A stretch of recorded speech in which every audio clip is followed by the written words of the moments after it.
عمران خان کو کرپشن کر کے کرپشن نہیں ٹھیک کر سکتا. معاشرہ کرپشن کے خلاف لڑتا ہے. اپنے ملک کو اگر بچانا ہے, معاشی طور پہ بھی بچانا ہے, پہلے ہمیں اپنے اخلاقی سٹینڈرڈز ٹھیک کرنے پڑیں گے. سارے ملک کو مل کے لڑنا پڑے گا.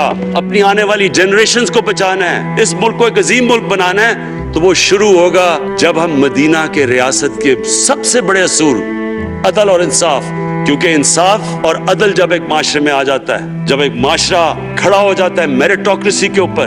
دیکھیں جی, کسی معاشرے میں جب سزا اور جزا ہی نہیں ہے, صرف غریب آدمی جیل میں جائے, جب ایک معاشرے میں صرف کرپٹ جتنا مرضی طاقتور ہو وہ جیل میں جاتا ہے اور عام آدمی اوپر آ سکتے ہیں, وہ معاشرہ تب آگے بڑھتا ہے کہ مجھے ساری قوم کی اس میں مدد کی ضرورت ہے. میں اپنی ساری زندگی کوشش کر چکا ہوں اور کرتا رہوں گا. میں تو اپنی پارٹی کو یہ بھی کہا تھا کہ اگر میری پارٹی ساری بھی چھوڑ دے, میں اکیلا بھی ان کے خلاف لڑتا رہوں گا. اسپیکر صاحب, آخری گیند تک لڑنے والا کیپٹن تھا, آخری گیند تک لڑوں گا.